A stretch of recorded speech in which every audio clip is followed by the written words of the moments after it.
I apologize for the interruption, everyone. It seems our guest here is more accustomed to fixing the lights than discussing quarterly projections. Richard Caldwell lost everything. His job, his reputation, and the last shred of dignity he ever had. And all he did was mock the wrong man, my husband. I knew something was brewing the second Richard leaned across the executive table during the company gala, his grin wide, his eyes glittering with alcohol and entitlement. "Claire," he said loudly enough to command the entire ballroom's attention, "remind us, what does your husband do again? Builds little birdhouses, right?" Laughter exploded around the long, crystal-lit table.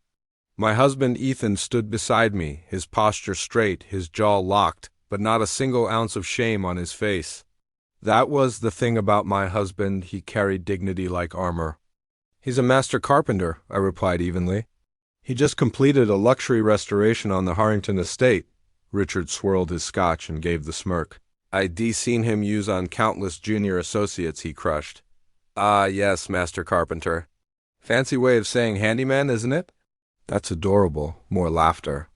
Even our CEO, Victoria, covered a smile. Ethan simply nodded politely and said, "I'd be happy to show you my portfolio." "Oh, please," Richard waved dismissively. "I once hired a handyman to fix my shed. Charged me a small fortune. You people always find creative ways to make simple jobs sound impressive. It wasn't the insult to Ethan's work that snapped something inside me. It was the next line. "And Claire, really? A Princeton MBA, a rising star, marrying someone beneath your league? Was it charity?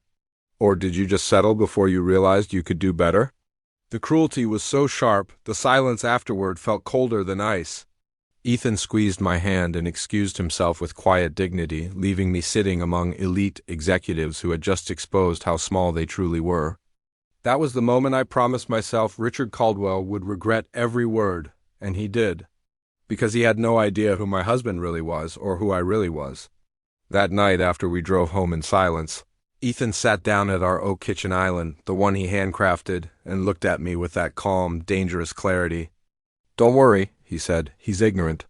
And he's arrogant. Men like him always bury themselves. Let's help him," I whispered. A slow smile crossed Ethan's face. I was thinking the same. The next morning, Operation Caldwell began.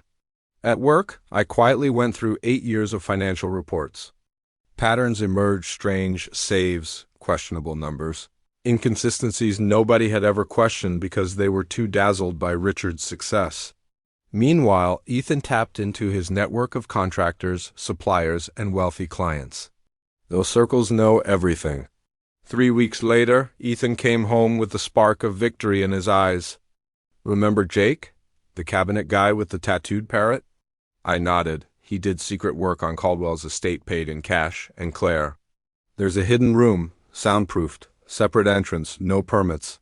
And he overheard Richard talking about offshore accounts. My blood ran cold, then hot. We dug deeper. At work, I accidentally ran into Glenda, the longtime company assistant.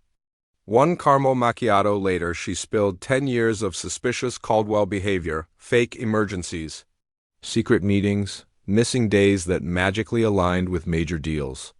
Ethan and I sat at our dining table night after night, piecing everything together. "We need direct evidence," Ethan said.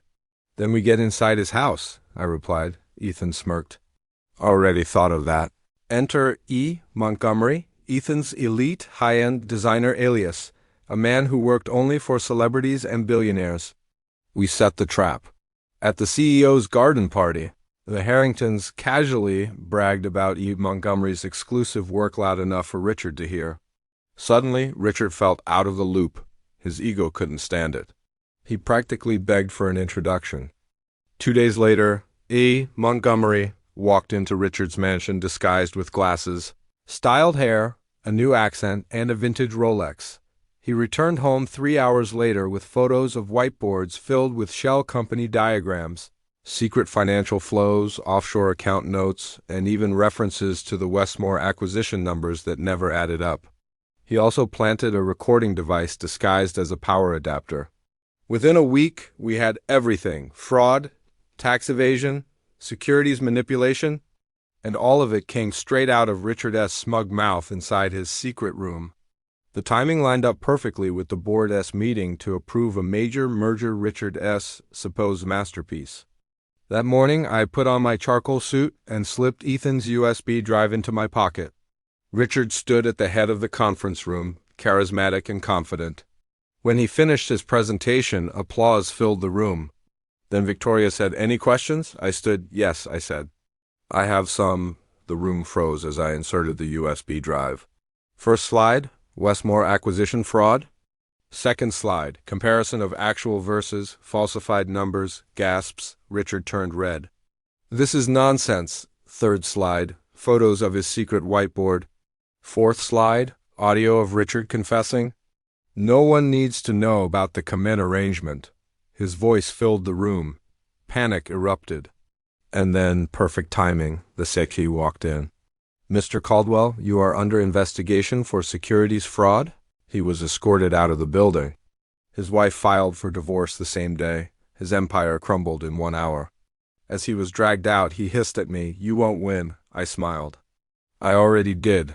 Later that night, Ethan and I drank champagne on our deck. To underestimated spouses, I toasted. To knowing exactly who you're dealing with, Ethan said. Richard Caldwell never learned that lesson. But it cost him $50 million to finally understand who he mocked at that gala, not a handyman, a brilliant mastermind. And the woman determined to destroy him. Thanks for watching. Don't forget to like and subscribe for more stories.